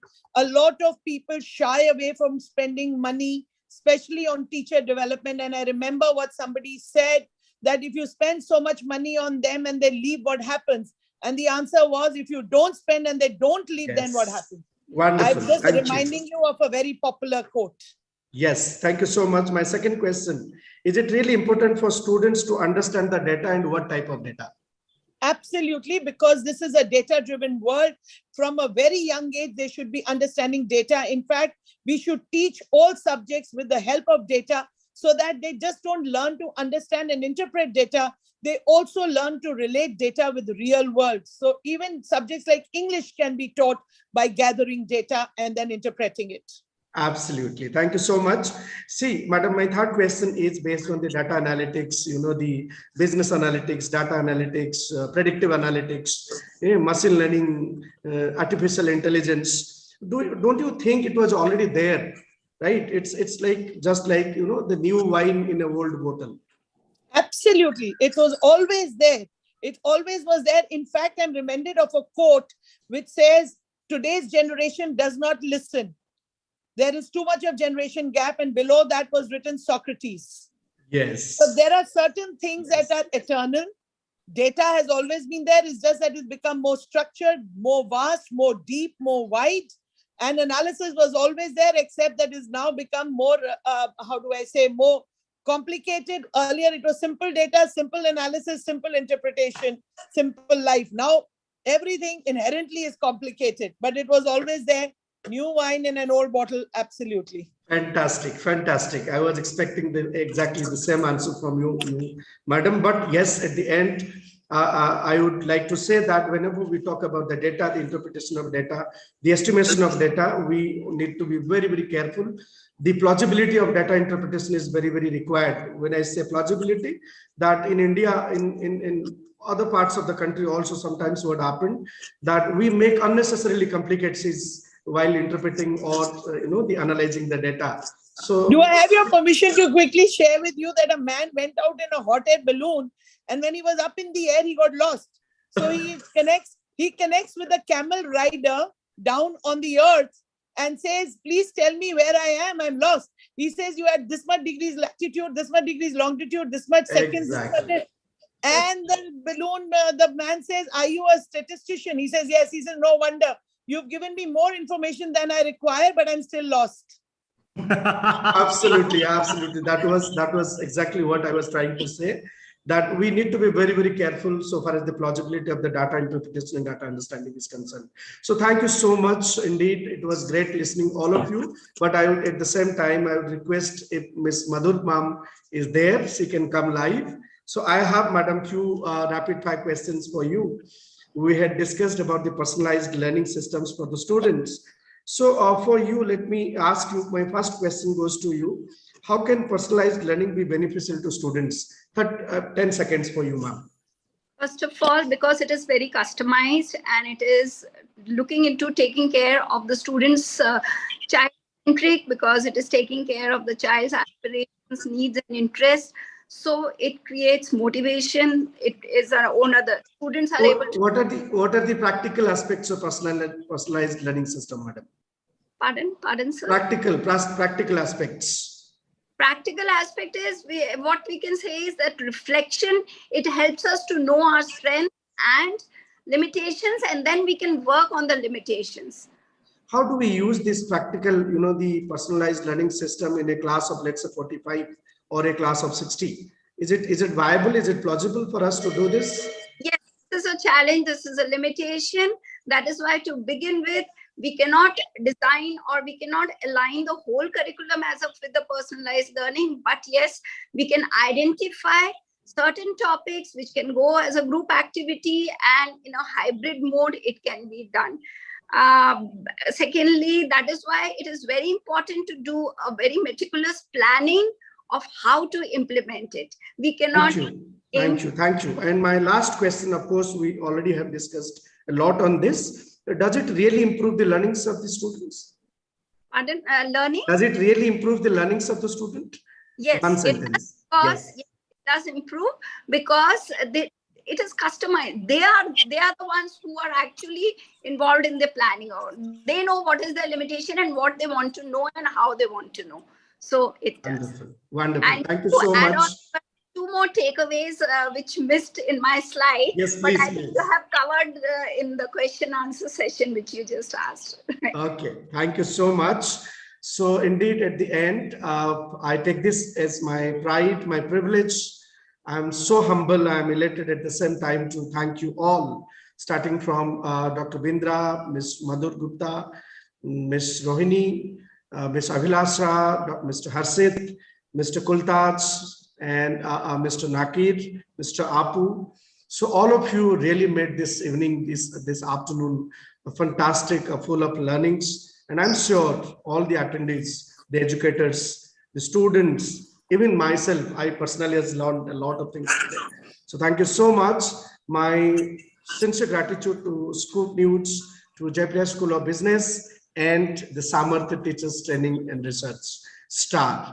Thank you all. And I hand it over to Ms. Mahima for the rest of the things. Thank you so much. Thank you. Thank you.